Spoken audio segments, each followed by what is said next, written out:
Hi, ഞാൻ doctor Nayana. പുതിയൊരു വീഡിയോയിലേക്ക് സ്വാഗതം.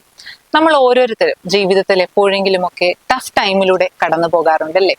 ഇന്ന് നമ്മൾ ഡിസ്കസ് ചെയ്യാനായിട്ട് പോകുന്നത് നമ്മളുടെ പങ്കാളി ടഫ് ടൈമിലൂടെ കടന്നു പോകുന്ന സമയത്ത് നമുക്ക് അവരെ സപ്പോർട്ട് ചെയ്യാനായിട്ട് എന്തൊക്കെ ചെയ്യാൻ സാധിക്കും എന്നുള്ളതിനെ പറ്റിയിട്ടാണ്. അല്ലെങ്കിൽ നമ്മൾ എന്തൊക്കെ ചെയ്യാൻ പാടില്ല, എന്തൊക്കെയാണ് അവരുടെ കൂടെ നമ്മൾ നിൽക്കേണ്ടത്, അവരെ എങ്ങനെയാണ് സപ്പോർട്ട് ചെയ്യേണ്ടത് എന്നുള്ളതിനെ പറ്റിയിട്ടാണ്. അതിന് സഹായിക്കുന്ന കുറച്ച് വഴികളാണ് ഇന്നത്തെ വീഡിയോയിൽ ഇൻക്ലൂഡ് ചെയ്തിട്ടുള്ളത്. അതിൽ പ്രധാനമായും പറയേണ്ടത് നമ്മൾ അവർ പറയാനുള്ള കാര്യങ്ങൾ ആക്റ്റീവായിട്ട് ലിസൺ ചെയ്യണം എന്നുള്ളതാണ്.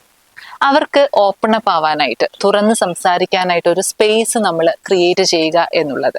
അവര് പറയുന്നതിൻ്റെ ഇടയിൽ നമ്മൾ ഇന്റർഫെയർ ചെയ്യാതെ, ഇടയ്ക്ക് കയറി സംസാരിക്കാതെ, അതുപോലെ കുറ്റപ്പെടുത്താതെ, ജഡ്ജ്മെന്റിലാവാതെ ഒക്കെ നമ്മൾ അവർക്ക് പറയാനുള്ള കാര്യങ്ങൾ ആക്റ്റീവായിട്ട് ലിസൺ ചെയ്യാനായിട്ട് ശ്രമിക്കുക എന്നുള്ളത് വളരെ പ്രധാനമാണ്.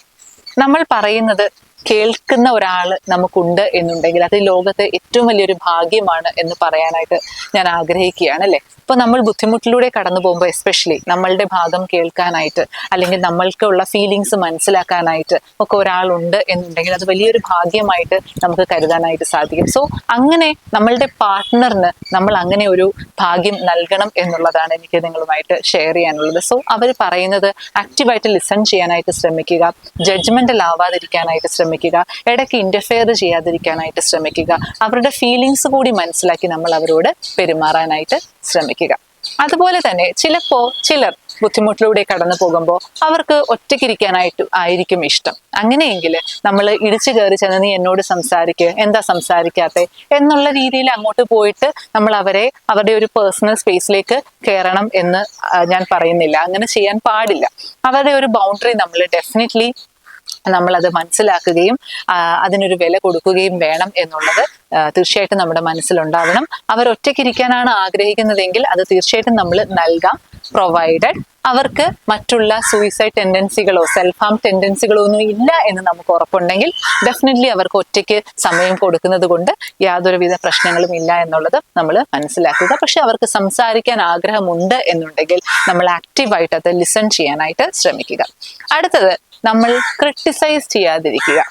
നേരത്തെ ഞാൻ പറഞ്ഞതല്ലേ, അങ്ങനെ ചെയ്തിരുന്നെങ്കിൽ ഇപ്പൊ ഇങ്ങനെ സംഭവിക്കില്ലായിരുന്നല്ലോ, ഞാൻ പറഞ്ഞത് കേൾക്കാത്തോണ്ടല്ലേ എനിക്ക് ഇങ്ങനെ സംഭവിച്ചത് പോലെയുള്ള കുറ്റപ്പെടുത്തലുകളിലേക്ക് പോകാതിരിക്കാനായിട്ട് തീർച്ചയായിട്ടും നിങ്ങൾ ശ്രമിക്കുക. ചിലപ്പോൾ ശരിയായിരിക്കാം, നിങ്ങൾ പറഞ്ഞിട്ടുണ്ടാവാം, അതുപോലെ ചെയ്യാത്തത് കൊണ്ടായിരിക്കാം ചിലപ്പോൾ ഒരു ബുദ്ധിമുട്ട് വന്നത്. പക്ഷെ എന്നാൽ പോലും ഒരു ബുദ്ധിമുട്ടിലൂടെ കടന്നു പോകുമ്പോൾ അത് വീണ്ടും വീണ്ടും വീണ്ടും പറഞ്ഞ് അവരെ കുത്തി വേദനിപ്പിക്കാതിരിക്കാനായിട്ട് ശ്രമിക്കുക. ഇപ്പൊ നമുക്ക് അവരെ വേദനിപ്പിക്കുകയല്ല വേണ്ടത്, മറിച്ച് ആ ഒരു ബുദ്ധിമുട്ടിൽ നിന്ന് അവരെ പുറത്തേക്ക് കൊണ്ടുവരികയാണ് വേണ്ടത് എന്നുള്ളത് തീർച്ചയായിട്ടും നമ്മുടെ മനസ്സിൽ ഉണ്ടാവണം. സോ നമ്മൾ അവരെ ക്രിട്ടിസൈസ് ചെയ്യുന്നതിൽ നിന്ന് പിന്നോട്ട് മാറുക, അവരുടെ കൂടെ നിൽക്കാനായിട്ട് നമ്മൾ തീർച്ചയായിട്ടും അതിനുവേണ്ടി നമ്മൾ ശ്രമിക്കുക എന്നുള്ളതാണ്. അടുത്തൊരു പ്രധാനപ്പെട്ട കാര്യം, ഈ ഒരു ബുദ്ധിമുട്ടിലൂടെ കടന്നു പോകുമ്പോൾ, പരാജയങ്ങളുടെയും ഫെയിലിയേഴ്സിലൂടെയും ഒക്കെ കടന്നു പോകുമ്പോൾ നമ്മുടെ ഓരോരുത്തരുടെയും മനസ്സിലേക്ക് വരുന്നത് നെഗറ്റീവ് ചിന്തകളായിരിക്കും. എന്നെ കൊണ്ടൊന്നിനും കൊള്ളില്ല, ഞാനൊരു പരാജയമാണ്, ഞാൻ എവിടൊക്കെ ഞാൻ കൈവച്ചാലും അതെല്ലാം തോൽവിയിലേക്ക് മാത്രമേ പോവുകയുള്ളൂ പോലെയുള്ള നെഗറ്റീവായിട്ടുള്ള ചിന്തകൾ ആയിരിക്കും നമ്മുടെ മനസ്സിലൂടെ എപ്പോഴും കടന്നു പോവുക. അപ്പോൾ ആസ് എ പാർട്ട്ണർ നമുക്ക് ചെയ്യാൻ പറ്റുന്ന ഒരു കാര്യം, അവരുടെ പോസിറ്റീവ്സിനെ പറ്റി അവരോട് പറഞ്ഞ് മനസ്സിലാക്കാനായിട്ട് ശ്രമിക്കുക. അല്ലെങ്കിൽ അവർ വിജയിച്ച കാര്യങ്ങൾ, അവരുടെ പോസിറ്റീവ്സ്, അവരുടെ സ്ട്രെങ്തുകൾ, ഇതൊക്കെ അവരെ പറഞ്ഞ് ബോധ്യപ്പെടുത്താനായിട്ടും അത് അവർക്ക് കാണിച്ചു കൊടുക്കാനായിട്ടും അതുപോലെ തന്നെ അതുവഴി അവരെ തിരിച്ച് ലൈഫിലേക്ക് കൊണ്ടുവരാനായിട്ടും നമുക്ക് ശ്രമിക്കാവുന്നതേ ഉള്ളൂ.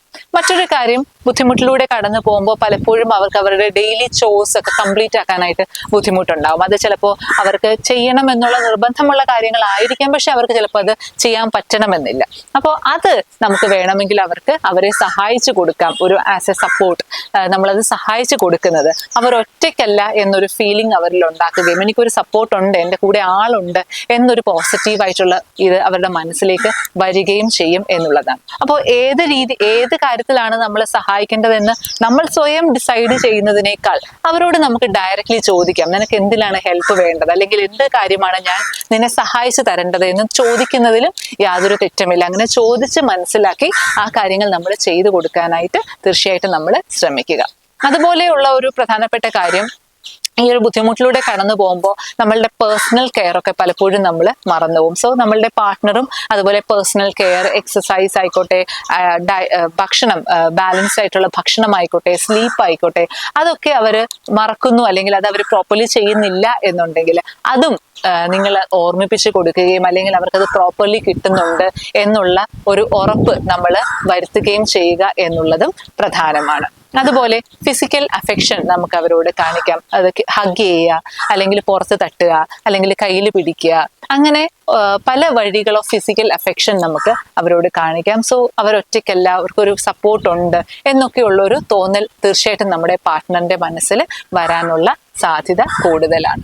അപ്പോൾ ഇതൊക്കെ നമ്മൾ ചെയ്തിട്ടും അവർക്ക് ഇംപ്രൂവ്മെന്റ് വരുന്നില്ല, അവരുടെ കൂടെ നമ്മൾ സപ്പോർട്ട് ചെയ്യുന്നുണ്ട്, അവർക്ക് വേണ്ട കാര്യങ്ങളെല്ലാം ചെയ്യുന്നുണ്ട്, നമ്മൾ അവർക്ക് പറയാനുള്ളത് കേൾക്കുന്നുണ്ട്, പക്ഷെ എന്നിട്ടും അവര് വേഴ്സായിട്ടാണ് പോകുന്നത്, സിംറ്റംസ് ഇംപ്രൂവ് ആകുന്നില്ല എന്നുണ്ടെങ്കിൽ, അല്ലെങ്കിൽ നിങ്ങൾക്ക് ഒറ്റയ്ക്ക് അവരെ അതിൽ നിന്ന് പുറത്തേക്ക് കൊണ്ടുവരാനായിട്ട് സാധിക്കുന്നില്ല എന്നുണ്ടെങ്കിൽ, അല്ലെങ്കിൽ ഈ ഒരു പ്രശ്നം കാരണം നിങ്ങളുടെ ലൈഫിനെ, നിങ്ങളുടെ റിലേഷൻഷിപ്പിനെ അത് മോശമായിട്ട് ബാധിക്കാൻ തുടങ്ങുന്നു എന്നുണ്ടെങ്കിൽ, തീർച്ചയായിട്ടും ഈ പ്രശ്നങ്ങളൊക്കെ ഉണ്ട് എന്നുണ്ടെങ്കിൽ നിങ്ങളൊരു പ്രൊഫഷണൽ ഹെൽപ്പ് തേടേണ്ടത് വളരെ അത്യാവശ്യമാണ്.